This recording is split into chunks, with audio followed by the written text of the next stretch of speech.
Chapter 21. This is my safe house. He had to help her up the 2 steps to her small home. It was one in a line of similar cottages, with tiny front yards lush with flowers, vines, and miniature trees. Decorative fences ran around each property. An old man was pulling weeds from the neighboring sidewalk. He nodded at them as Miles tried the door. It was a mechanical lock with no thumb or keypad for entry. She pointed at a flower pot with a red bromeliad. Under that, a key waited beneath the plant. He took it and let them in before giving the watching neighbor a wave. The neighbor only stared. Miles closed the door and set the bolt. "You have a hidden key for your safe house?" And nosy neighbors. If someone wants to break into something, they break in. That's always been one of my specialties. The only way I stay truly safe is by being anonymous. "You should move your scooter. There's community parking at the end of the lane." Miles made a quick check of the interior. Single bedroom, bathroom, galley kitchen, and a living room with a sliding door to a rear yard, about the size of a wide parking space. Not what I expected for you. She had made it to the kitchen and was rummaging in a cabinet. "What did you expect?" "I guess I have no idea, but the way you left me after the train, I imagined your place being a high-tech tower with surveillance, disguise kits, robot underlings, and racks of weapons on the wall." "That's in the basement." She brought out a package of tea, but from it she produced a needle along with a wrapped bundle of ampules. Miles watched as she prepared a shot and injected it into her belly. "What's that for?" "Counter the sedatives they gave. I'm ready to collapse." "You were in surgery only hours ago. You should be in a hospital. At least lie down and rest." "No time." She pulled a ventilation grate from the wall and slid out a small duffel bag. Inside were weapons and gear. "Now what?" Miles asked. "Planning on going on the run with a brace of burners while wearing a bathrobe?" "I lost something important the night before. I need to look for it." "Sit down. You're about to keel over. Start with telling me what happened." "Look, thanks for getting me here. I owe you. But I'm not prepared to answer questions, and knowing you, you're going to keep asking. You're not the only one in trouble. The people who are after you took someone, Lucien Carr." She blinked hard a few times, then winced. Lucien Carr. Shahid's son? What does he have to do with this?" "Problem with your implant?" "Yeah. They were sizing it up to tear it from my skull. The surgeons sewing me together didn't do me any favors. Tell me about Lucien." Miles filled a teapot and clicked it on. In moments the water was churning inside. "He was there last night. Word got out." She nodded gravely. "How long ago did they take him?"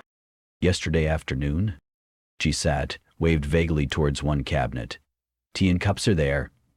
"Pour me one. All I have is instant." "What happened out at Bright Blocks?" "If they came for Lucien, you're on the list too, just for knowing what I'm about to tell you." He set down 2 cups and filled them with hot water. Each received a dollop of desiccated powder. 3 victims, not counting you. 4 interested parties. 2 militias and the sheriff involved in figuring this out. Start anywhere. I'm all ears." She snapped on one burner and checked its charge before setting it down. "You have people you care about in Seraph. The fact you haven't kicked me out or shot me means you need my help. I need to know how to save Lucien Carr. It might be too late for him. I'm not giving up before I start. If I had, you wouldn't be here. There's a radio device I had for sale, old tech, not worth much to anyone unless you know what to do with it." "An old radio? The 3 dead men showed up to buy an old radio?" "Yeah, it's a shuttle transponder. Caretaker tech. None survived the war, at least as far as anyone stuck on Earth is concerned. It might mean a way to see if anyone up there is still watching and listening. Maybe it's a way to open communications."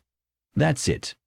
That's the gadget, and that's what someone wanted from the Seraph Express. I put the word out it was for sale. Trowbridge, Carr, and Bing Patton agreed to meet my price. Big enough purse for them to need to coordinate their effort?" She gritted her teeth as she rode out a wave of pain. Big enough so I can vanish and never have to deal with things like this ever again. Does this have something to do with the explosion in River City?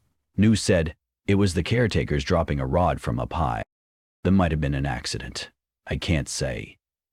But there are Meridian agents looking to retake what I stole. The 3 idiots who I thought were coming together to buy it off me sounded smart enough that they wanted to work together on how to best use it. You saw what happened. Yeah, Miles said. They shot each other to pieces. Shot you too. I'm still not tracking how a transponder would be worth the trouble. Seems the later generations have lost their sense of imagination and have gotten used to life on the ground. I guess they got the idea from somewhere. The implied accusation hung heavy.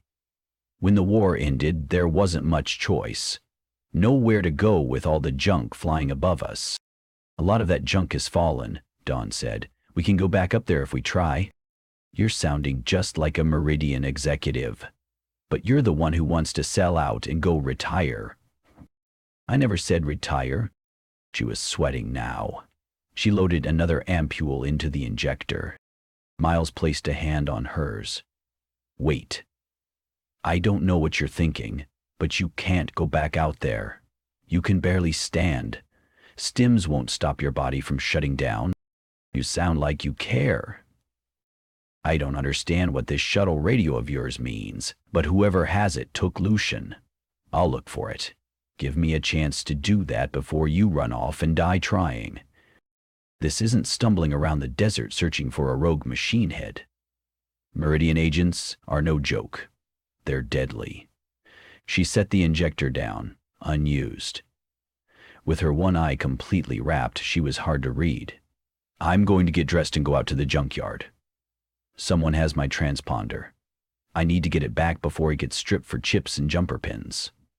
If you want to help, then help. But as she tried to rise, she pitched forward, tilting the table and sending her teacup tumbling. Miles caught her. Let go, she said.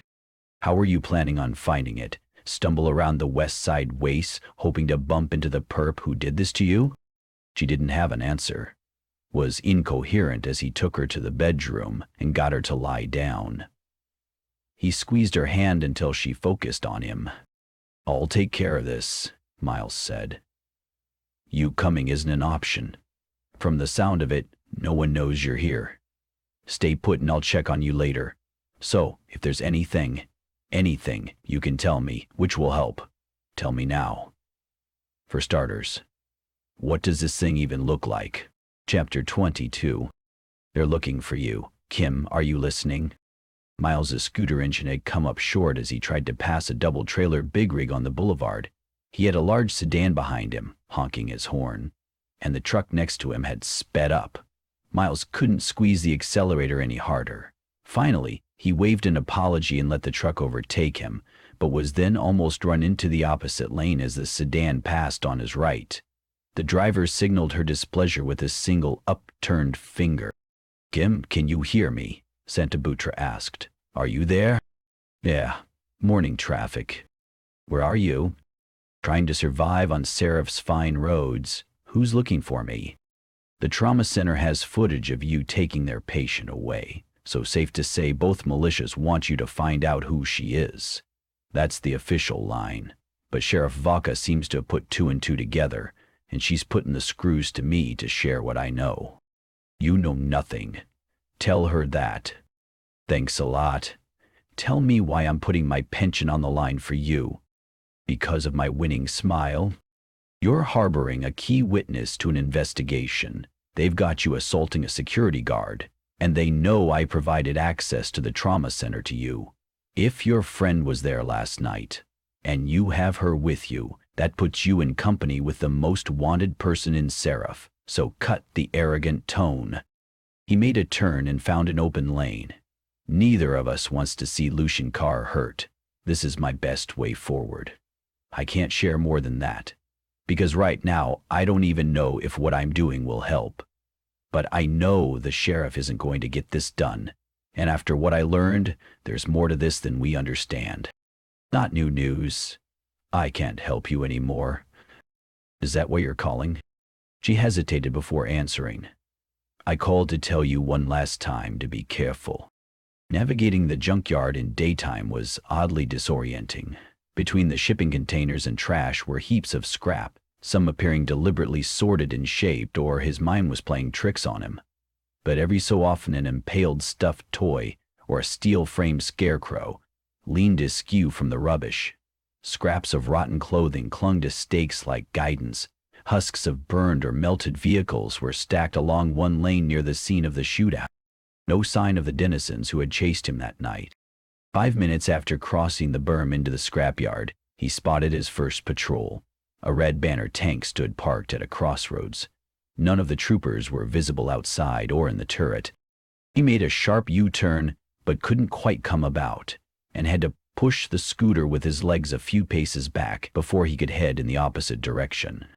Classic blunder, he chided himself. Evasion was cause enough for them to stop a potential person of interest. But the buttoned-up tank made no response as he sped off. They'd have cameras and advanced sensors, along with drones, if they were being aggressive in their search. He could only hope they weren't paying attention. He took a circuitous route to where he had found Dawn. No cops around, at least not yet. He parked by a leaning chain fence, topped with razor wire that marked off a lot occupied by a colossal disassembler and a material handler with a giant claw large enough to snatch up a bus. A hand to his holster confirmed the burner he had borrowed from Dawn's collection was in place. Having it on him felt like he was committing to a course which might take him beyond anything which could be overlooked by a responsible officer of the law, be they Santa Butra Sin or Marshal Barma. But the thought of encountering whoever had performed surgery on Dawn made him realize it wouldn't be a polite encounter. Keeping in the shadows, he moved to the mouth of the container and strained his ears. No voices. The inside of the makeshift operating room remained as he had found it. The blood-stained bedroll, which had served as the surgical table, the strewn bandages, the dangling saline bag. But not all was the same. Someone had switched off a lamp that he had found burning. Dawn had mentioned they would come back when he had rescued her, and so they had. No doubt to finish what they had started. No reason to believe it wasn't the same people banging the pipes and throwing bottles. He checked the entrance to the crawlway through which he had discovered the impromptu surgery room. It remained closed, and he only saw his own footsteps in the grime. So the red banners and whoever else was after Dawn hadn't discovered it. As their search broadened, he couldn't count on them missing it for much longer. Boot prints marked the ground around the bedroll. Too many to track easily, but Miles got the sense it was 3 people. So who had found a cyborg in the middle of a trash jungle and arranged for her disassembly? Brutal, but they hadn't killed her, and did they have any idea what the transponder was? This was no alleyway snatching by cyborg hunters. This felt like a target of opportunity. But the saline and the drugs, those wouldn't be something someone just had on them. Echoing voices carried from somewhere beyond the container. Metal squealed, muffled radios. The heavy tromp of boots on steel, and Miles knew the militia were inside a nearby container. Whatever measures Dawn had taken to wipe all traces of her passing might not keep them from finding this spot. Time to leave. But as Miles stepped outside, he saw in the doorway a partially dried yet glistening glob. Spit? He crouched to inspect it. Reddish-brown. Beetleberry. Nasty habit found among the Earthborn, which has spread through Meridian and points beyond since the homecoming. He returned to his scooter. He flinched when the disassembler on the opposite side of the chain fence started up, the croaky motor sputtering and sending up a plume of dark smoke. A vibration rolled through the air that rattled Miles' teeth. He went around to a rolling gate that had a chain and lock hanging open. When he moved the gate aside and stepped onto the lot, someone shouted, "Hey, get out of here." Miles gave a friendly wave. "Hello?" A heavy-set man wearing a leather hat and dirty blue apron approached, flanked by a second man with a crowbar. "I said get lost," the man in the apron said. "Private property." Miles spoke up to be heard over the machine. "I couldn't help but notice your equipment. and was hoping to ask a few questions. No questions. Go or get thrown out. Fine. All right, I'm going. I was looking to buy clean scrap. I'm a motivated buyer with credits. Not selling any scrap, the man in the apron said. That's your business. Take it elsewhere. His colleague twirled the crowbar. It would be too easy for these to be the people who had attacked Dawn. They didn't appear interested in him or his implants. Thanks for your time, Miles said. Now, get. To punctuate the order, he spat a wad of brown juice onto the dirt. Miles turned as if to leave. Say, you wouldn't happen to know a good surgeon? The two men exchanged a look. Then they spread out and flanked him. Miles raised his hands as if to placate them. No need for things to get out of control. I'm not a cop. Didn't take you for one. Militia is right around the corner looking for some bad guys. What this is so far is a friendly conversation. The man sneered. They won't hear anything over all this racket. They've been by already, and you're asking dangerous questions. Miles placed his hand on his holster. What I am is armed. Oh, that little thing! Mr. Apron grinned and reached behind him, revealing a gold-plated firearm. 7-shot, high-caliber, iridium sights, and a name in ruby cursive on the barrel too swirly to make out. Insight had both men targeted. Miles' hand did the rest. In one motion, he had his burner drawn, aimed, and powered up with a satisfying hum, all before Mr. Apron could untangle his weapon from the drawstrings of his clothing. This little thing is twitchy, Miles said. You have two choices. Put that pimp gun back in your pants where you found it, or I take it away from you. Crowbar was licking his lips as if on the fence about whether to attack or run. Mr. Apron said, Old models like you don't normally move that fast. I had my shots this morning. Put the gun away. 2 heartbeats later, Crowbar went for it. Miles rotated, fired, pivoted, and fired again. Both men fell to the ground. Crowbar was moaning and clutching his abdomen, while Mr. Apron had a hand clamped to his wrist. The gold pistol was at his feet. The name on the barrel read Robbie. Miles took it and flung it into a scrap bin next to the disassembler. You shot me, Mr. Apron said. Miles holstered the burner and crouched. Yeah? Tell me what happened in that container. Mr. Apron clenched his teeth and glared. Miles leaned in and went through his pockets and took out a device, and a pocketbook with a picture ID and credit chips. Also a packet of ground betel nut. I need a hospital, Crowbar said. What is this? Mr. Apron asked. A robbery? Miles inspected the ID. The man's name wasn't Robbie. Right now, it's a conversation. Tell me what happened. We didn't do anything. You didn't rip the implants out of a woman for salvage? You were in there. If I search your yard, what will I find? If I have to go rummaging and turn up medical supplies and cybernetic microtools, this gets a lot less friendly. It wasn't us. It was... There's a mechanic who knows about this stuff. Name's Brookie. And after we found her unconscious, I called him. That's it. You were in there. I saw your spit, genius, and your boot prints are everywhere. It's only a matter of time before the red banners drop by again. Did you miss the fact they're turning over all of Seraph looking for her? She was alive, he said lamely. Barely. Now, tell me what happened. I found her unconscious and bandaged up, but she had all that hardware, so I called Brookie. She had high-quality parts, and he knows what to do with them. And he came and set up shop and did his thing. That's it. It wasn't anything personal. She looked like she was on her way out. No one comes to this part of town if they have any place to go or anyone looking out for them. How are we supposed to know? Yet here we are. Does Brookie know his victim is gone? I told him the red banners were snooping around and figured they found her. And if they didn't, was he planning on coming back to finish his work? Mr. Apron hesitated to answer. Finally, he nodded. I'm really hurting, Crowbar mewed. Miles considered the device he had taken. Locked screen. Where can I find Brookie? I only have a number, no address. Open your device and show me. Mr. Apron's hand shook as he thumbed the phone and unlocked it. Brookie was one of the first contacts. No address. And Miles felt with certainty the surgeon wouldn't answer if someone he didn't know made contact. Call him. What do you want me to say? Tell him besides finishing when he started, you have an old cyborg that could use some attention. Chapter 23. Miles paced as he waited. For good measure, he kept a target square on the scrapyard operators.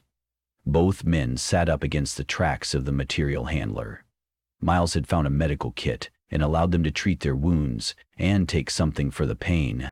Probably better care than they had given Don Morady. A long motorcycle with balloon tires pulled up by the scrapyard gate. That's Brookie, Mr. Apron said. Miles gestured for Mr. Apron to join him. The man winced as he rose, either putting on a show or the painkillers hadn't completely numbed his arm. Good. They walked towards the gate. The motorcycle rider stepped off his bike. He wore a head wrap and goggles, and was tall and thin. He checked a wrist device and looked around as if searching for something. Then he caught sight of Miles. What is this? Brookie asked. There's militia here. He appeared ready to get back on his bike. Miles nudged Mr. Apron. We have business that's worth it, Mr. Apron said. I wanted to introduce you to our new friend here. No, dog, this isn't right. Calling me in the middle of the morning? This place crawling? I'm gone. Wait, Miles said. The cops were by, but they left. My friend here says you can hook me up with what I need. Let's take this conversation off the street. This fossil is our new client? And what happened to your arm, dog? No, this is no good. Ricky backed up and clicked on the power to his bike. Miles tried to approximate the shakes of someone suffering through withdrawals. I've got creds. You also have a gun. It's making me anxious, and he's hurt. Feels like I'm interrupting something. Mr. Apron kept quiet and was watching them both nervously. Just an accident that could have been much worse, Miles said. Rookie turned off the bike again. I don't like it. He got close and appraised Miles, giving him a once-over and looking closely at his cybernetic arm and face. Upgrades aren't cheap. Like I said, I have funds. On you? I'll load up a chip with enough to settle the bill, if the price is right, but I want to see your inventory. I don't know. You're old, dog. Prosthetics don't always take well if you have any issues with your immune system. You tripping or detoxing? That makes my work more difficult. How are your bones? Good. Last time I checked. Then hand over the burner and we can talk. Out in the open like this? I'm not setting foot in that salvage yard if that's what you want. I trust these boys less than I trust a prospective customer I've never met with zero references. I have a tablet here with my inventory. Hands, arms, eyes. Can even replace a hip while I have you under. Could even do a bundle discount, assuming you have the credits. Miles pulled the burner free and removed the battery before handing it over.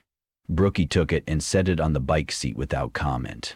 The surgeon's arms were covered to the wrist, and he also wore gloves. Besides his nose and mouth, he had no skin visible. He took a tablet out from his saddlebag. Buy a remote. No doubt an implant. The screen winked on, and soon Miles had a scrolling selection of cybernetic parts. No prices listed, Miles said. Now I'm showing you her pictures, dog. Once I get an idea of what you want, and you show me you have the juice to pull the trigger, we talk turkey. I don't want anything you've had sitting in some junkyard warehouse for years. Just the air out here is corrosive. Sort by recent acquisitions. Brookie gave an exaggerated nod. All right. Don't appreciate the implications and the imputing of my catalog, but the customer gets what the customer wants. Tell me about what you're wearing there, friend. Meridian surplus, hoping for something which won't ache when the weather gets cold. The tablet resorted the display. While Miles didn't see an acquisition date, the implants were newer, with many late models his Insight module didn't recognize as new. But then there's compatibility, Brookie said. From what I see you wearing, It won't be a simple swap and plug kind of deal. He gave Mr. Apron a look. If their MO was to jump a victim, Brookie wasn't getting the signal he needed. Or maybe the surgeon wanted the credits first. Miles made a show of studying the scrolling catalog. You have some nice stuff. Before I fill my shopping cart, tell me what you have in the way of radio equipment. Something like what you'd see in an old airplane or space shuttle, like a transponder. Brookie looked confused. Not what I carry and not what I do. What is this? Dog, if your bird here isn't serious, then we're wasting my time. I'm as serious as a heart attack.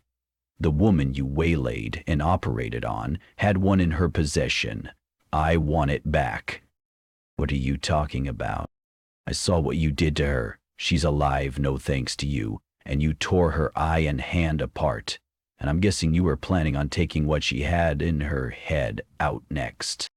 The wrist blade snapped out from beneath Brookie's hand and slashed at Miles. Miles blocked the blow with his metal arm.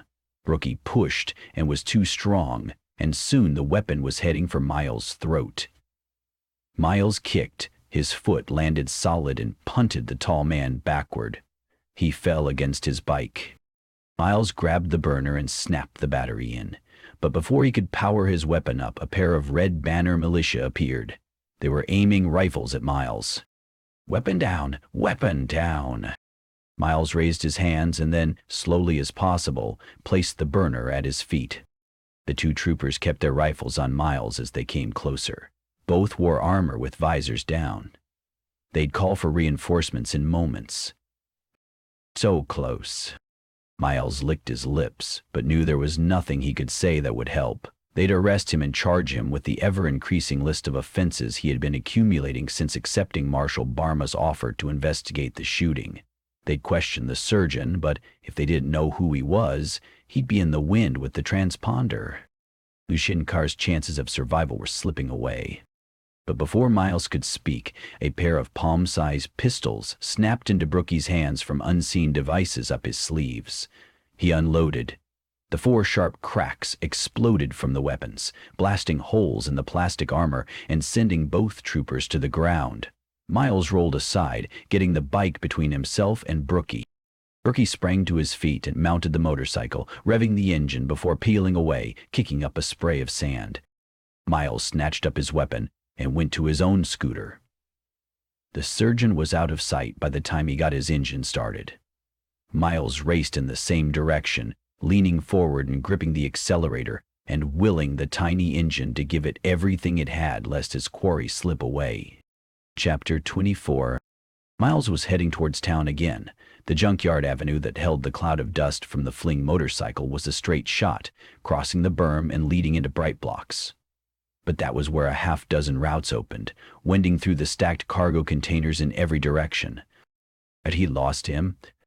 He paused, his electric scooter growing silent. While the big bike he was after might be loud, Miles' ears rang from the gunfire and still buzzed from the explosion outside Lucien Carr's home. At this rate, he'd be deaf by the end of the week, assuming he survived. While much of Bright Blocks was a junkyard, unlike the refuse-strewed wasteland to the west, it was populated.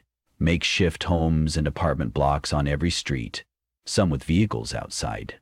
People were about, walking and riding everything from bicycles to desert runners. While the traffic wasn't heavy, it felt like the neighborhood was awake and had its share of people on their way to work or whatever occupied their day. Miles picked a direction, leaving the wide lane avenue in favor of a surface street, which passed between triple-stacked blocks of red, blue, and green. He paused by a group of children. They were dressed in vibrant colors, but simply. Shirts, skirts, pants, sneakers, mostly clean, but some not, and much of the clothes appeared ill-fitting, and some with holes. The boys had closely shaven heads and looked uniformly lean. Girls wore ribbons or barrettes in their hair, and a few had colorful plastic bracelets. See a big motorcycle pass this way? They stared at him wide-eyed. He drove on. More kids were about as he approached an intersection. A stout older woman in a high-visibility vest held a red flag in his way, and stopped him as the children moved into the street. "Where's everyone going?" he asked. She made a face as if the question was beneath her. "Where do you think? It's a school day." Miles felt his cheeks grow hot. Even in the squalor there was school, and it was the middle of the week. Did a big bike come this way? The crossing guard waved the last of a large group past her. Her smile was bright, and she greeted a few of the kids by name. Once they were past, the smile vanished. "What are you looking for?" "A motorcycle, someone driving fast." "No one like that here." "Good morning, Danielle, April, Ginny." The three more kids shuffled past. The red flag went down. Miles was about to go. The neighborhood alone would take all day to drive through, and any of the thousands of structures might hide the surgeon, or none of them. He had lost his best lead. Going back to shake down the two scrapyard workers was no good. The militia would be swarming the place by now. The crossing guard returned to her station and watched the last of the children vanish into an open gate marked with a sign, Crestway General School. Without looking at him, she said, "No, sir, no bike speeding through my neighborhood. Driving like a gentleman, on the other hand." The street beyond the school led to a market square. Shoppers crowded the stalls where baked goods, produce, flowers, and crafty knickknacks competed for business. The lane was packed enough that Miles, along with a few other vehicles, could only inch along. But the market appeared to be inside a massive courtyard. The only way anyone could drive out was the way Miles had entered. He found a place to park near a van where a worker was unpacking clothing and placing them on a rolling hanger. He gave Miles a dirty look. "Be back in 5, Miles said. Past the van lay a parking lot. At the far end waited the motorcycle. A vendor passed him with armloads of small cages holding pigeons. Other people moved about the lot, but none of them were the surgeon.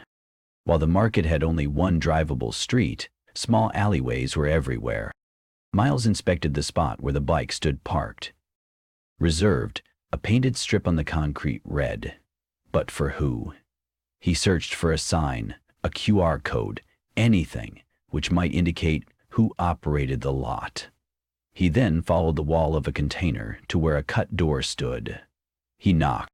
The little girl who opened the door couldn't be older than 3.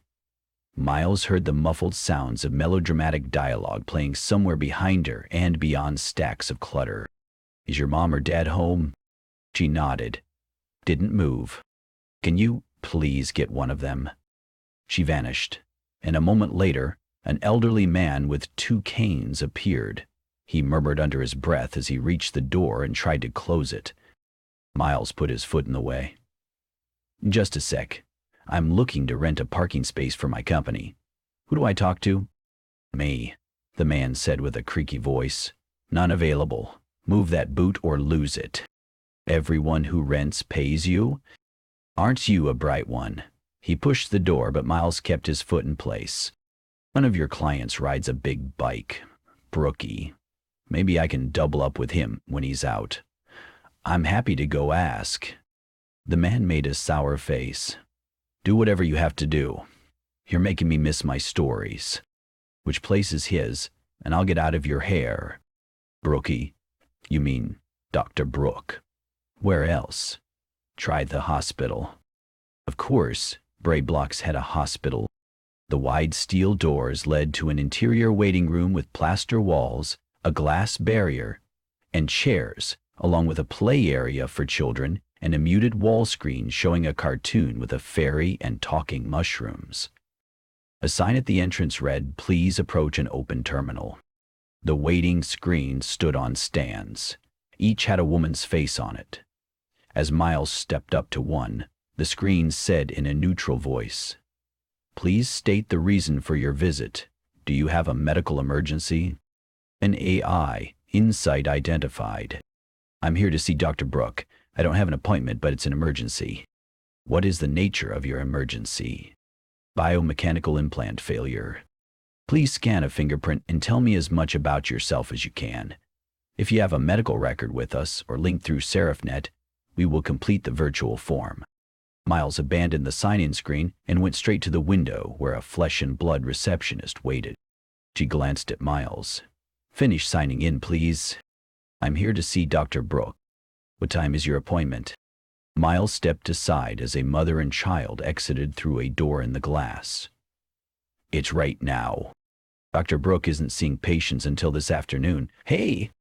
Miles caught the door before it could close. He walked past hospital staff and patients, glancing in each room. The receptionist was up and after him. "You have to stay in the waiting area. Come back here." Every door was open, with some empty and others with a patient waiting or staff member cleaning. At the end of a hallway, he found a closed door and opened it. A wide-eyed Dr. Brooks spun when Miles entered. He was standing by a counter and unwrapping his arms, in the process of removing the 2 quick-draw rigs, replete with levers and springs. His brace of pocket pistols set before him. "What are you doing here?" Dr. Brooks asked. The receptionist came charging up behind Miles. "Dr. Brooks, I couldn't get him to leave." "It's okay, I'll talk to him."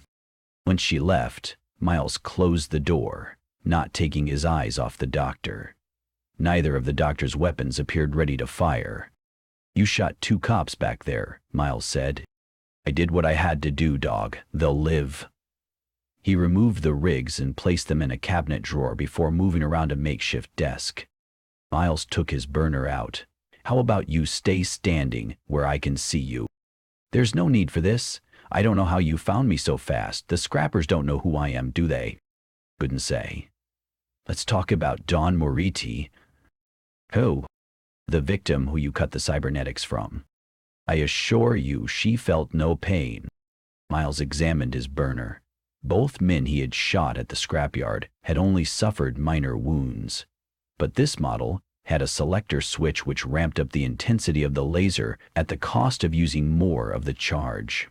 He clicked it from 1 to 3, and the weapon responded with a faint whine.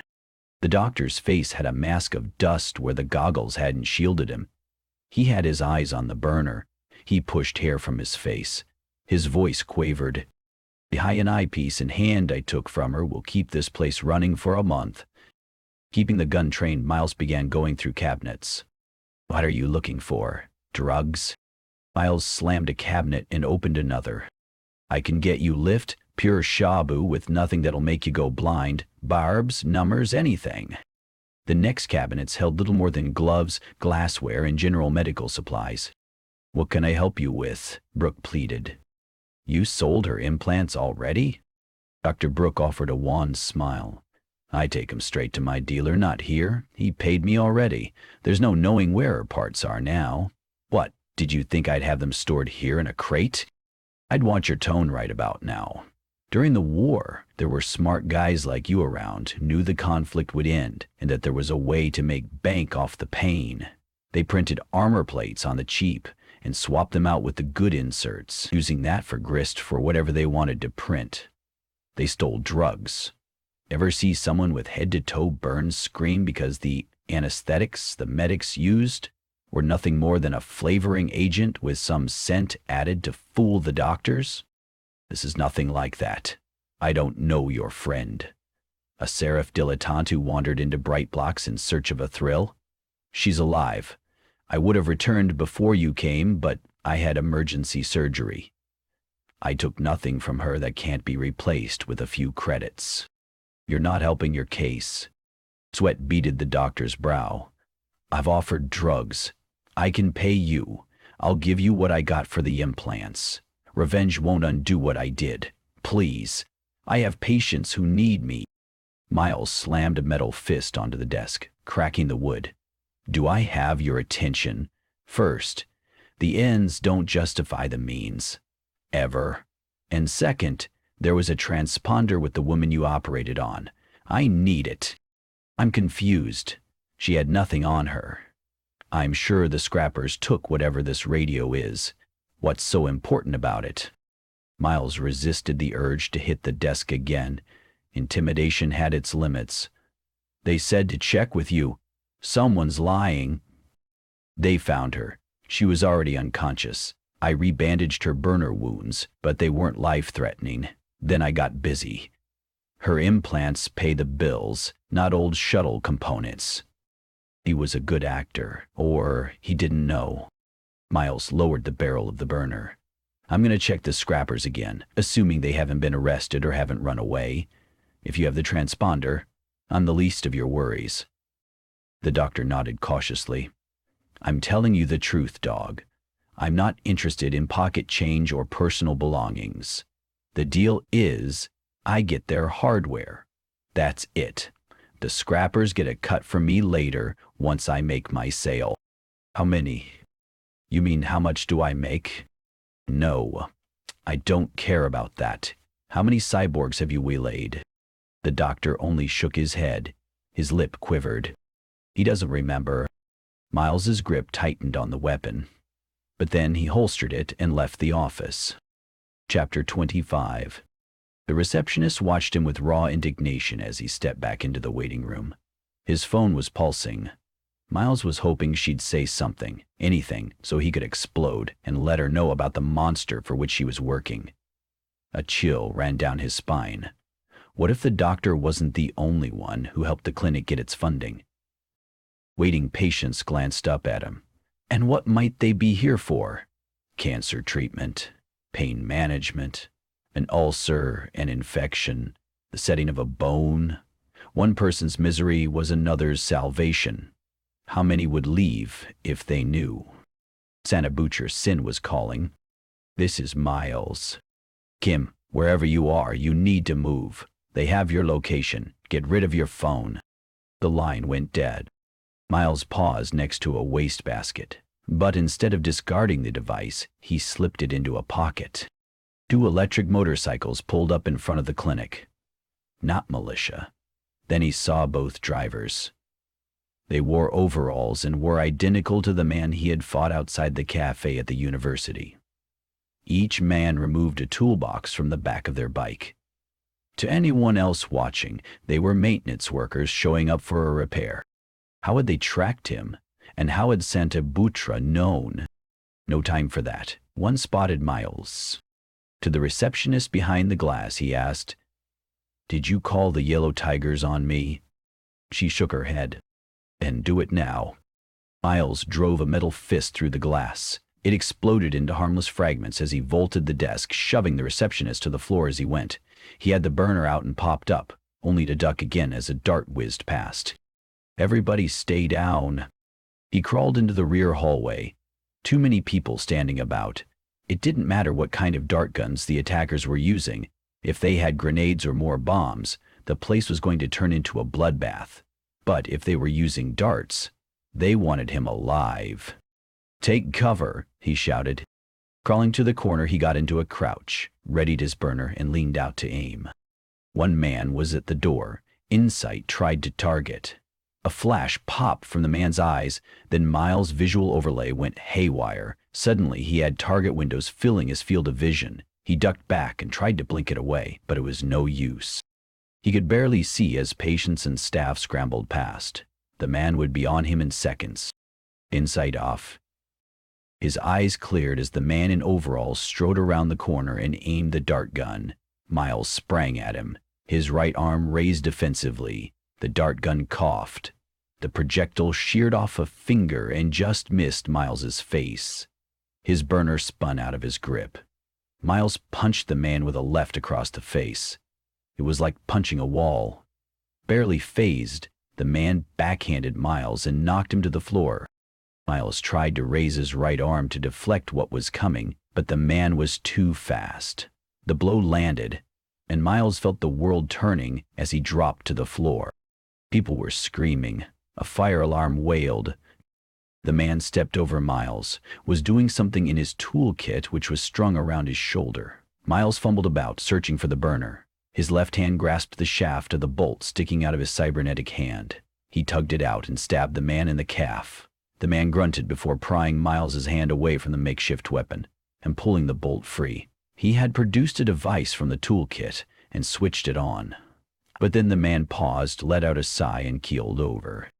Miles fought to regain his senses. He scrambled back against a wall and stood. Dr. Brooke peered out from his room. "Help me," Miles said. "Who is that?" A bad guy might be here for both of us. He wasn't alone, and I can't fight another one. He picked up the burner. Something had happened to it when his hand had been struck by the dart. It wouldn't power up. Do you have any weapons?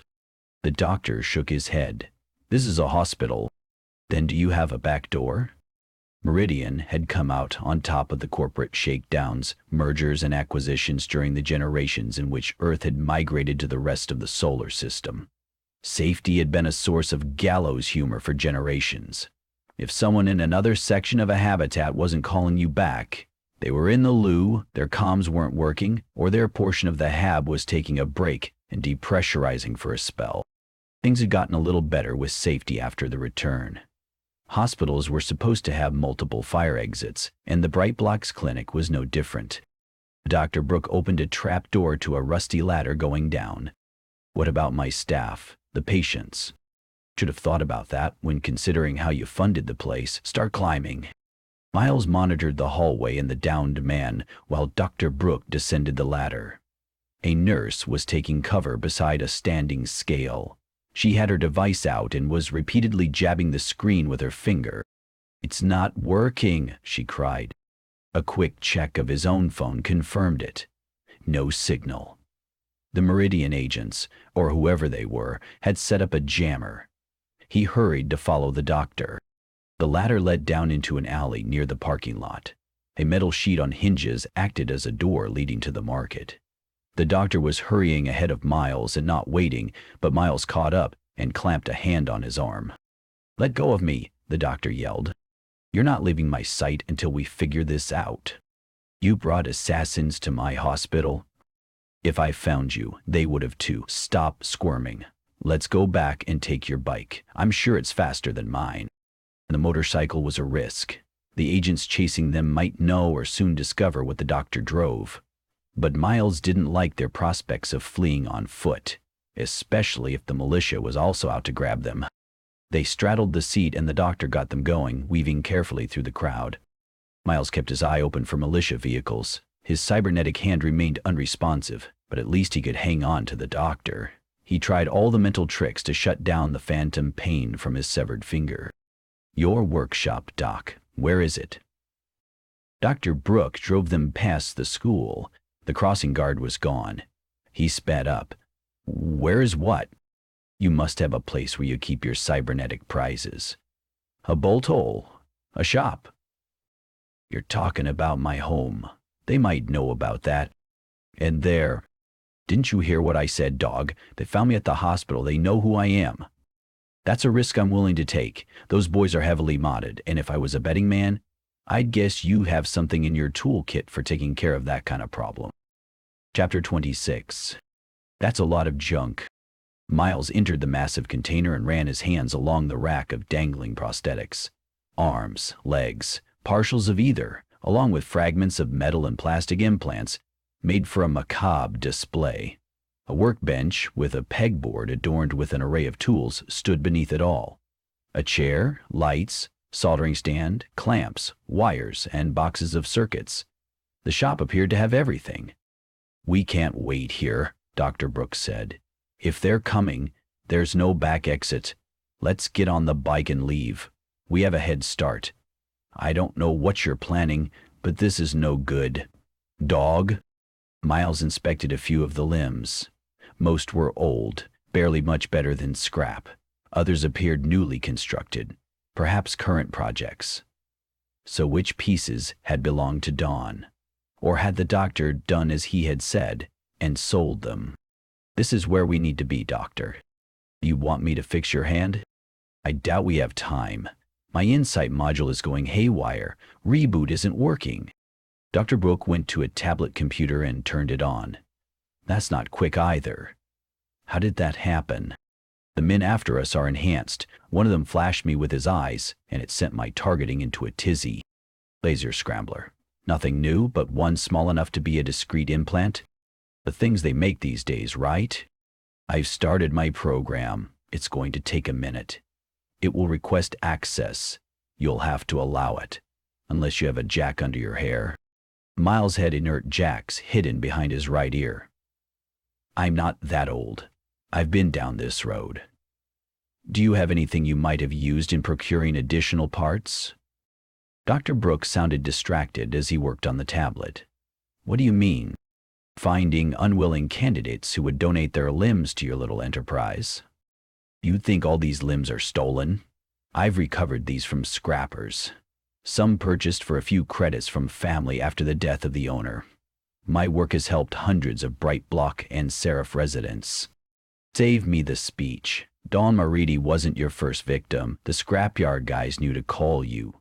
So what if you had a cyborg who wasn't coming quietly? You want a weapon to use against those men? Turnabout's fair play. Plus, now that there's two of us, how can we lose? By them showing up and shooting us. You don't have a weapon? I dropped my burner back at the hospital. So what do you have? Dr. Brooke rummaged about in a drawer. He produced something which looked like a flare gun. Popper will fry most electronics. Single shot. You said there were two of them? Miles took the weapon and examined it. He hadn't seen a popper in decades, and while Insight wasn't awake to give him the rundown, popper ordnance was an old-school anti-bot measure before the Meridian war industry reasoned it was cheaper and easier to give its soldiers slug throwers and burners that would kill everything. But sometimes when you wanted to zap a spider drone without blowing holes in the walls of a habitat, a popper was the right tool. Dr. Brooks shifted in place as if he were ready to bolt. Assuming the popper still works, you haven't told me what we're planning on doing about the second one, and if there are more. Let me worry about that. The doctor bit his lip. Or you keep the popper and the workshop, and I get out of here. There's a reason I pulled the main fuse off your motorcycle. If you're going to leave, it's on foot. Now sit down and let's get my head on straight. Miles set his device on the workbench. Wished he could replay Santa Butra's phone call, but he recalled her last words well enough. Get rid of your phone. Disabling the network chip would be simple enough. Then the Meridian agents wouldn't be able to find him. The man in overalls was something Meridian had talked about being in the works ever since the war. No visible modifications, yet strong, resilient, and loaded to the gills. Laser eyes, muscle, and skeletal implants. Better and brighter chips in the brain box. Which gram of excised tissue was the one which would make someone no longer human? He reached for his device, hesitated. Santa Butra had already risked much by contacting him. But how had she known his device was being tracked? That the agents could remotely hack a phone wasn't surprising. With Meridian, all things were possible. But one thing was certain. If they were coming for him and the doctor, it meant they didn't have what they were looking for. It made Lucian Carr's prospects grim.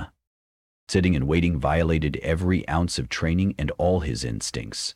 It was the last-minute, head-on plans that got people killed. If only he had other options. He realized he was wrapping his fingertips on the workbench. A few more minutes, Dr. Brooks said. The phone screen lit up. Incoming call. But before Miles could pick up his device, a voice spoke as the call connected. Soft, male, devoid of emotion. Miles Kim, can you hear me? Who is this? Surely you know, we just missed each other at the hospital. If by just missed you mean easily sidestepped you, then yeah, I guess I know who you are. You're one of the Meridian bounty hunters who's off the range and getting people hurt. Was it you or your associate whose ass I kicked? While I find your levity inappropriate, I am happy we have a chance to speak. You have something of ours. This is your opportunity to come forward. Miles couldn't help but notice the implied or else. And if I don't, assuming I even know what you're talking about, going to tear through Seraph looking for me? More bombs? More shootouts on busy streets? The stranger's words were ice. You play the fool. We will find you sooner than you think. You will regret not being forthcoming. But I will repeat my request. Hand over the transponder, and all this trouble goes away. Transponder. Huh. And here I was thinking it was just a broken radio. But if it's worth all this fuss, surely it's also worth some credits. If compensation is what you're after, that can be arranged. Let's meet. Credits are good, but how about letting me talk to Lucien Carr first? Some rustling on the stranger's line. He is not with me at the moment. That's my first condition before we meet. Proof of life. And don't even try to fool me with a voice synth. If you've read up on my model of ear implants, you know I'm top of the line, and I'll hear the difference. Call back when you have Lucien and he can talk. Otherwise, you're wasting my time. The screen to his device flickered and the call ended, all without Miles having to touch it. How did they do that? Dr. Brooke asked. How did they do that with your phone? Found an exploit in SeraphNet, I'm guessing, along with the phone carrier signal. Have you remembered anything about a radio or transponder? No, I swear. There wasn't anything like that when we found your friend. Miles picked up his device. History showed no incoming calls. Everything else on the phone appeared to be functioning as normal. Well, Doc, then it's going to get complicated. They think we have it, and they won't be giving up until they get it. Then we run. What other choice is there? And we're not running. Finish up with me, because it's time we get ready for company. Chapter 27. Insight rebooted without a hitch. Miles hated how much he missed having it back on. He blinked twice, brought up a browser's search screen, blinked again, targeted about Dr. Brooks' workshop, and then cleared his vision. His device sat on the workbench where he had left it. If the Meridian agents were tracing it, they had his location and would arrive at any moment. Leading them on and pretending he had the transponder was a calculated risk. The doubts grew with every passing moment. With the popper in hand, he had one chance to disable the first one through the door. Then he would need to disarm his victim and convince the other, or others, he had more poppers. Bluffing wasn't something he liked to do. Never play with cards you aren't holding. Even better, skip on the card games, cover your ass, and call for backup. But he didn't want to bring anyone else in who would be implicated in everything he was facing with the law, along with the corporate assassins looking to take back a piece of wartime tech he didn't have. Doc, maybe you should get out of here. Dr. Brooke looked up from where he was taking cover behind a metal cabinet. What do you mean? They're out there, aren't they? They're watching and waiting, and you want to use me as bait. Maybe, but unless they're flying, they have to deal with the same traffic conditions. You have a few minutes. Go, take cover outside, and when the shooting starts, run. You're crazy, dog. This is crazy. I'm sorry any of this ever happened. I'm so sorry. Dr. Brooke wasn't going anywhere. Maybe not as dumb as Miles thought. The notion the Meridian agents would just wait outside hadn't even crossed Miles' mind. Stupid oversight. Sleep deprivation was taking its toll, and here he was, making tactical decisions with lives on the line. The whine of the electric motorcycles was impossible to miss. Both engines cut out. Miles used the workbench for cover and readied the popper. Insight confirmed the effective range was the distance to the door. If the agents were cooperative, they'd bunch up so he could hit both of them, assuming it was just the two he had encountered at the Bright Blocks hospital. When the puck-shaped grenade came flying into the workshop, Miles had time to duck. The ear-shattering pop and blinding flash shook the enclosed space of the cargo container, deafening him and leaving smudge marks across his vision despite his closed eyelids. He popped back up to a kneeling position and blinked away the globby afterimages. Someone appeared in the doorway. He squeezed the popper's trigger. A muted crack and a trail of burned air. Miles pulled the trigger again and again, but nothing else happened. As advertised, the popper was a single-shot munition, yet the shape remained standing. As the image cleared, he saw it was indeed one of the agents, perhaps the same one he had fought in the hallway. The man in overalls clung to the door of the container. He was convulsing. Finally, a seizure ran through his body. Then he pitched forward. A dart gun tumbled from his hands. Miles raced for it, keeping his head down as he snatched it up. Movement outside. Behind the two bikes, the other agent in identical garb pulled something out of a toolkit resting on the ground. A spider unfolded, sprouting legs. The drone adjusted itself before skittering towards Miles. Miles grabbed the door and pulled it shut. The downed agent's foot was in the way. The spider bot slammed into the door. Metal fingers stabbed through the opening, but Miles maneuvered himself so it couldn't reach him. "Stop this foolishness and surrender," the agent called. "You can't escape. This only prolongs the inevitable." While gripping the door, Miles tried to target the bot.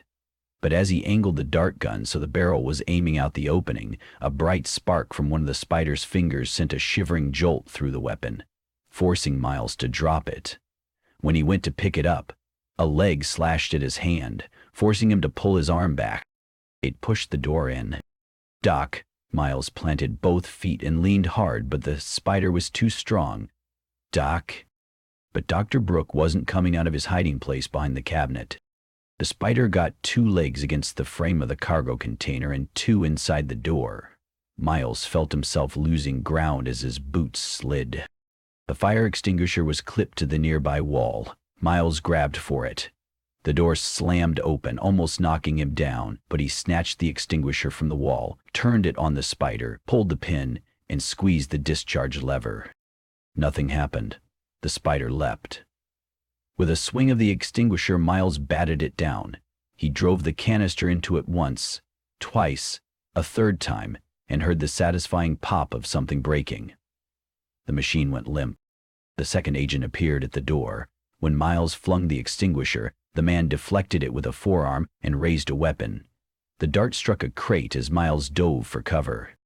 The Meridian agent's voice remained eerily calm. "Stop this foolishness and surrender. You take another step inside and it'll cost you." Miles looked around for anything that would serve as an impromptu weapon. The tools and workbench were too far away. Yet the agent hesitated, using the door as cover. The pauper had taken his partner down. Miles might have more, but he didn't. "We're going to wait here until the militia comes," Miles said. "You ready for that? Going to shoot it out with them?" "You're making a mistake. Our patience with you is finished. Give us the transponder." "I told you what I want, until I get to talk to Lucian." A sharp crack from behind him. Miles pitched forward, convulsing. The doctor stooped over him, a second popper in hand. "I'm sorry, it was the only way." He straightened and raised his hands. "I have him. I got him for you. We give up and he can tell you where your transponder is." Chapter 28.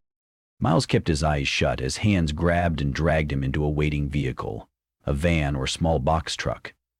He was dropped onto a bare metal bed, his wrists and ankles zip-tied. The agents rarely spoke, and when they did, it was always a curt command to another agent. Miles counted at least 3 of them, and judging by the sounds, a 4th agent was the one he had shot with the pauper. Inside Startup Prompt waited.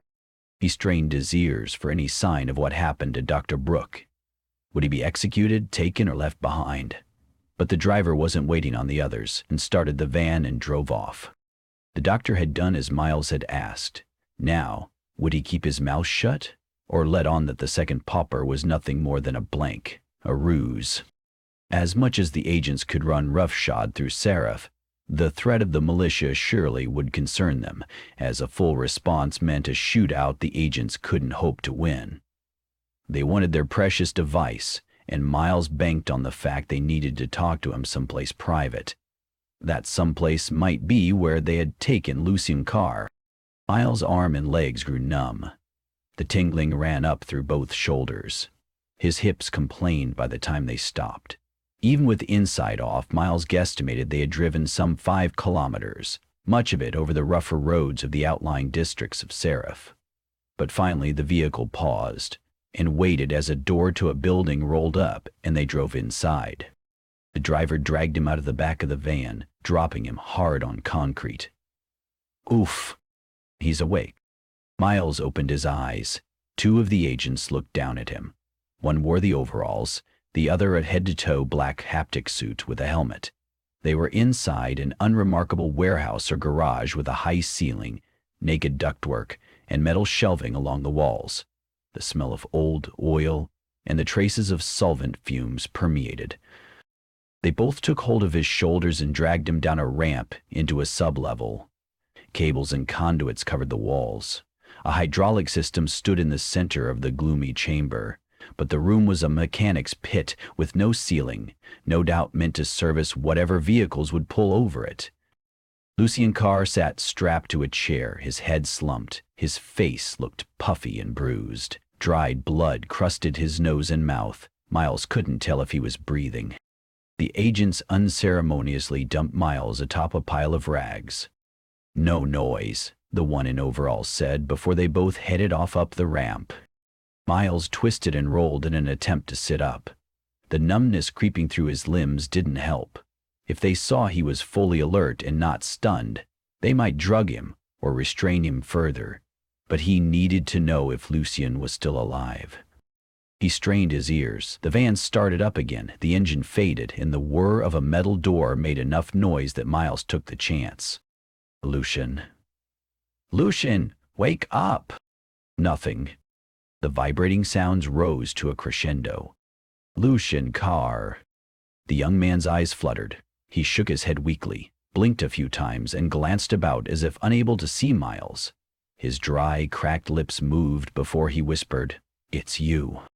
"Yeah," Miles whispered back. "I'm here to get you out." Lucien shook his head. "Can't. You can't. Don't do anything." His voice grew louder. "He'll hurt me." "Shh, keep calm. I'm getting us both away from here alive. Can you move at all?" "No, I can't." His eyes went wide as he looked about. It was only then that Miles saw electrodes planted into the back of Lucien's head. Implants? What were the agents doing to him? But even without Insight's help, Miles recalled the rumors of ex-Meridian intelligence services had used on prisoners, ways of accessing thoughts and tearing memories free from an unwilling subject. Between the drugs and the process, it left the victim's psyche shattered, if not outright killing them. Rumors. Only rumors, yet here it was as plain as day. The plastic bindings on his wrist resisted him as he strained against them.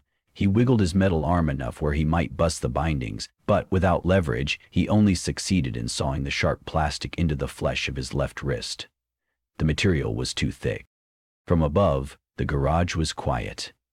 The man in the haptic suit returned, walking down the ramp with purpose.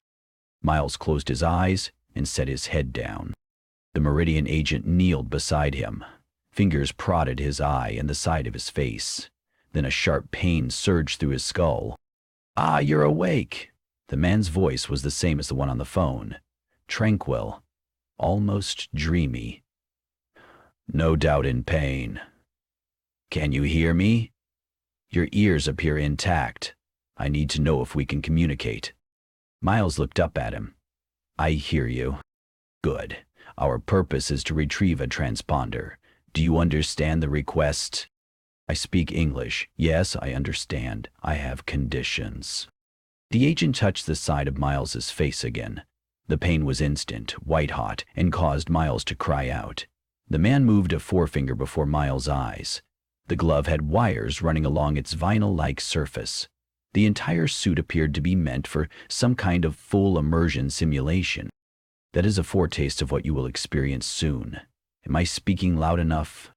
"I hear you, but you're not going to get what you want this way. It is more time-consuming, but effective. Necessary, too, as you are reluctant to share the simplest of information. One last time, where is our transponder?" "Let us both walk and I'll tell you where I hid it." The third shock ran from his skull through his neck and woke up every sleeping nerve in his limbs, sending lightning through his fingertips and toes. The vision in his right eye lit up like a supernova. He smelled skin burning, and when the sensation stopped a second or a day later, his body went slack and every muscle went to jelly. He moaned. The agent came and went, attaching small wires to Miles's head that ran to a junction box with a router sporting 4 stubby antennae. Through it all, Lucien's head once again had lolled forward. Miles' throat felt raw. "I prefer a light gun oil on the joints. Bearing grease is too goopy and leaves a residue. Leaves marks on the sheets, and while you're working I lost a finger. The entire hand needs the joints adjusted. They get stiff when the weather gets cold. Charming. Your strength would best serve you by telling us what we need to know. And like I said, you won't get what you want this way. The mash between my insight module and my brain won't allow it. Insight isn't running, and it will knock me out if you try to jumpstart it. You'll learn nothing. Was that the faintest smile on the agent's face? We will see. The agent left Miles' side and vanished up the ramp. After some clattering about above them, the garage went quiet except for the hum of what sounded like a machine turning on. With the electrodes on his head, Miles had no doubts about what would follow. A brute force attempt at what was inside his head and anything his insight module could tell them. The only chance he had was the hope that they still believed the computer side of his mind remained knocked out by the popper. But getting shocked again meant he'd be truly out of it. So he turned insight on and let the agent see everything. Chapter 29. The electronic fingers plying Miles's mind weren't gentle. They pushed and probed and jabbed without care, causing Miles to involuntarily flinch. Insight was finishing up its reboot. The agent must have noticed, because the prickling sensation stopped. No doubt the agent had expected the need to knock the doors down to Miles's stored memories, and now found them wide open. It was risky, but the only play Miles had left, if they were to stand any chance to escape. It meant the agent would soon know that Miles had never set his eyes on the transponder, that the doctor likewise didn't know, and that Dawn Moridi was still alive. They'd also have her location. The thought that at any moment more of the agents might return only underscored how quickly Miles needed to act. While the agent sifted through the glut of information, he might miss what happened next. Miles torqued his metal arm. The limb, which was supposed to be neutralized, worked back and forth against the ties holding it. Miles gritted his teeth as the sawing motion dug the sharp plastic further into his left wrist. His real arm was soon slick with blood. He tried his best not to cry out, not to even think about what was happening. A stray sound or an uncensored thought would betray him, and the agent would put a stop to his action. But with a final twist, the binding popped. He flexed both hands, fighting to get the feeling back, but resisted the urge to yank the electrodes from his head. Snapping the bindings off his ankles was simple enough with his metal fingers. He rose, wobbly on his feet, and had enough slack in the cords attached to him to make it to Lucien's side. Lucien's eyes were open. Miles tapped a finger to his lips, whispered, "You're going to have to try to walk. No sound." He worked to free Lucien from the chair. Zip ties on each arm and leg had held him fast, and all his limbs were ragged with abrasions, a testament to his having struggled through his sessions with the interrogator. Lucien surprised Miles when he stood without needing help. His eyes were suddenly wide with panic. Miles thought he would cry out or try to run, even as he was still attached to the cables wiring his head. "Get them out," Lucien hissed. Miles didn't dare yank them free, too great a risk of injury, but not being able to tell quickly how they connected to the young man's skull and the skin, he found a link in the cord which easily detached with a simple pinch. Soon Lucien had 3 cables dangling around his neck like plastic hair extensions. When Miles tried to find similar segments to free himself, there were none. His insight module paged through recent sights and sounds. While memories weren't exactly video and audio, they were solid impressions, especially of recent events. The agent would have what he needed soon. The faintest electrical tickle ran through his head. "Help me get these off," Miles whispered. Lucien examined Miles's scalp. "I can't. I don't see how." Miles searched the ground around the chair. Strewn rubbish filled the corners of the tight space. The cables connecting him ran to the router, but power cords were sloppily bundled and dangled freely as they ran up to whatever machines the agent was using for his work. The electric tingle grew in intensity. A rough disconnect could injure or kill him, but even if he discovered a tool to sever the cord, the shock to his brain implant might prove disabling. "Run!" Miles said. "Get out of here. Don't go home. Don't call anyone you know." "I can't." The simple statement made Lucian sound like a boy afraid of falling off his bicycle. It was also too loud. From above them, the agent asked, "What are you doing, Miles Kim?" The man appeared at the edge of the pit, his head and arms wired like a marionette. The tops of whatever stack of computer equipment stood just behind him. Miles grabbed the bundled power cords with both arms, and using his legs he heaved with all his might. The unsecured cables tugged hard on the equipment. Then the tower toppled, slamming against the agent and sending it all down into the pit to crash around Miles. The Meridian agent fought to rise, the rack trapping him below the waist and pinning one arm. But Miles was on him, slamming him repeatedly in the face until he stopped moving. He checked him for weapons and found a needle pistol. "How many more of you people are there?" Miles asked the agent. When the man didn't answer, Miles tore away the goggles and mask. The man had pasty skin and a bloody lip from the fall, but his eyes were a soft blue and didn't appear enhanced. Miles could only hope he was correct, lest he get zapped by another cyborg zapper embedded inside an eyeball. "Get away from him," Lucian Carr said. "He might have blades on him." The agent coughed, winced in pain. "Miles Kim, record redacted or deleted, still present on classified documents. You have a duty to your corporation, Sergeant." Miles stepped on the agent's free hand. If he had finger blades or another concealed weapon, he wouldn't be able to use it. "I'm retired. What did you come all this way for? What's this transponder?" "It's the future. Seraph, New Pacific, every other scattered town and community, they'll be begging to return to the fold." "Why just Meridian? If it's important enough, shouldn't everyone have it?" "You'd have us fight another war, one of words where we squabble about whethers and shoulds. With one swift action, we can take back what was lost." "You're not making any sense." "He's stalling," Lucian said. The agent shook his head. "My fellow operatives won't be back for hours. They know I need my silence, and they will leave no stone unturned in their search. But know that your son will need to be questioned, along with any other acquaintance. Tell me you know where the transponder is. Stop the violence. Do your duty." Miles moved to get himself away from the wreckage. "Where you going?" the agent asked. "Out of here. I'm getting Lucian here to safety, and then I'm going to make sure my son's okay. If I see you again, I'm going to kill you. Pass it along to the rest of your squad." "You can't go. Where is it, Sergeant Kim?" Miles stumbled when he tried to walk away. Part of the fallen rack pinned the cords attached to Miles' head. Lucian stooped next to him. "I'll pull it free. You lift. Give me the gun." Miles handed it over without thinking. When Lucian shot the agent, Miles hit the floor, raising his hands in a defensive gesture which would do nothing to protect him at such a close range. Lucian fired a half-dozen more times.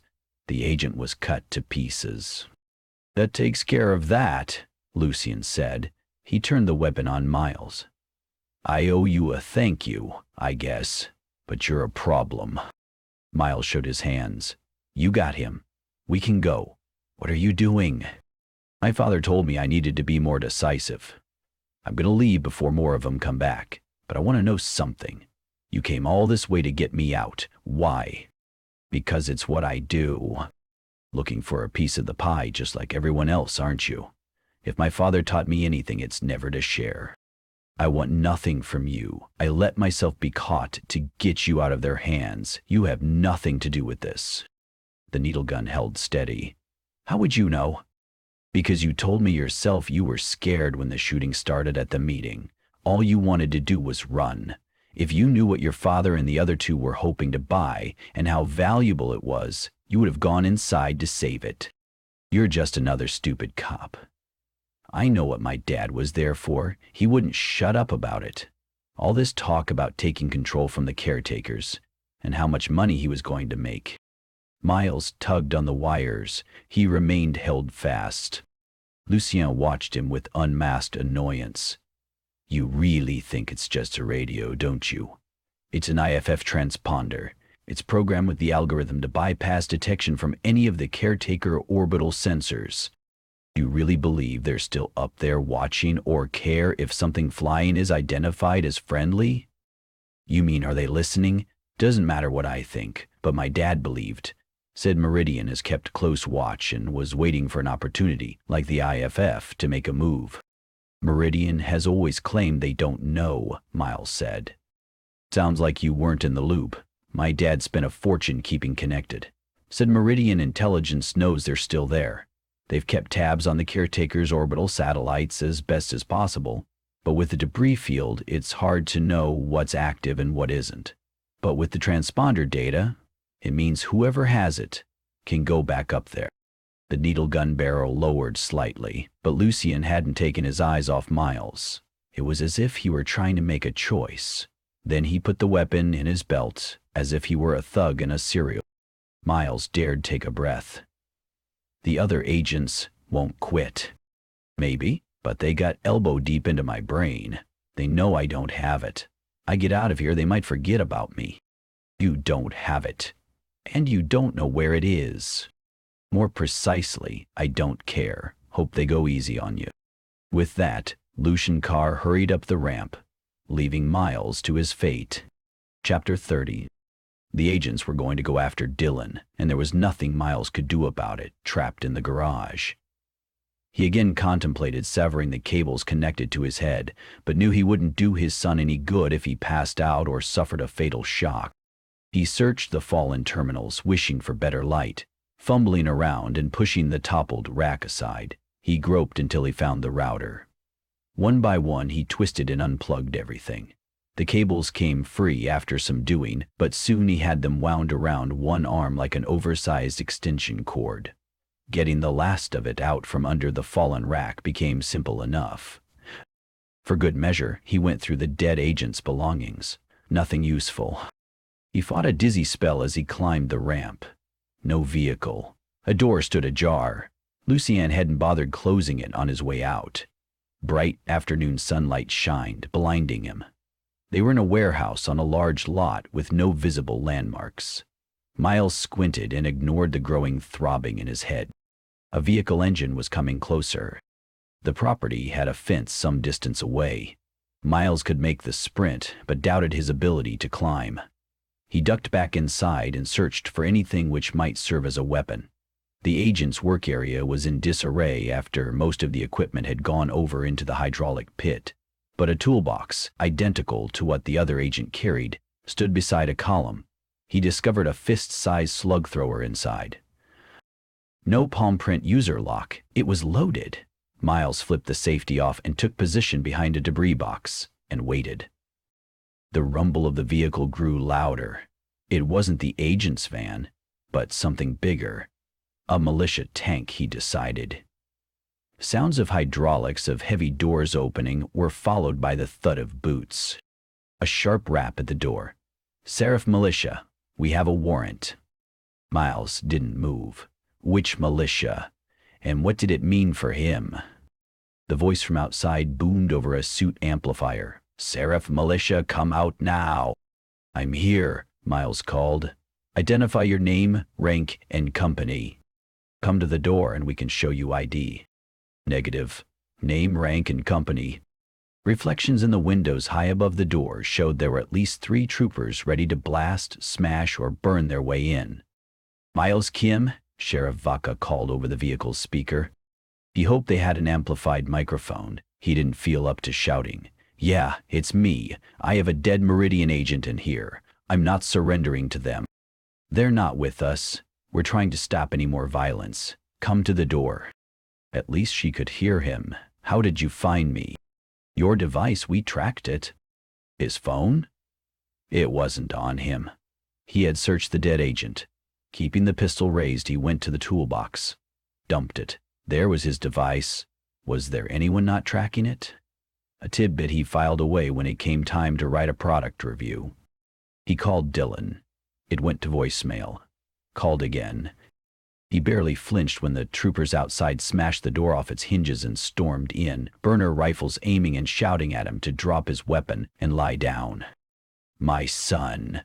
he said when one of them slammed the butt of their gun against his skull, knocking him to the ground. His hands were once again fastened behind his back. The Red Banner cops swept through the place, going over every inch. Sheriff Vaca appeared above him, hands clasped behind her back, her jaw clenched and her eyes intent.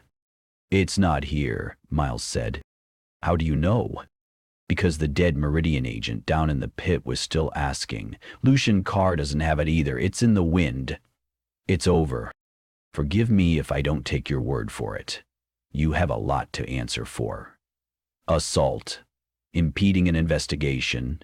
You're an accomplice in a shooting which injured 2 sworn peace officers. You trespassed on militia property and aided in the escape of a material witness and suspect of numerous crimes. You're at the center of this. It's nowhere near over.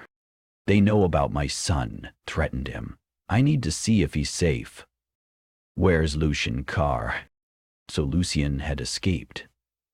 "I'm not talking to anyone except the marshal. You don't get to make requests. Suit yourself. I'm also not talking until you get me unhooked from these cables." A pair of medics appeared after a few minutes and got him sitting up. They patted him down before they started the careful work of removing the probes stabbing his brain. He flinched with each tug until they finally got them all out, only to drive staples into his head with no warning. Finally, a medic applied a first aid gel which numbed everything. His throat felt parched. His left wrist was on fire and sticky with blood, and he was afraid it was broken from his escape from the zip tie. One cop had his phone. It chimed. He handed it to the sheriff. "Is that Dylan?" Vaca ended the call and put the phone into a jacket pocket. "We know what you want, and you know what I want. You can't do this. He's in danger. If he's experiencing an emergency, he can call the Seraph public safety number. Meridian isn't playing around. Haven't you lost enough people? We're hunting their agents as we speak. You did our job for us with that one down there. Tell me where the transponder is." "I told you I don't know. Why does the Seraph sheriff care so much about an IFF unit made for a space shuttle?" She arched an eyebrow. "Someone's been talking. What else do you know?" "Not much, except, even if that thing works, there's no reason to believe the caretakers haven't changed their codes." "You think you're clever believing that. Of course they did, assuming they're still alive.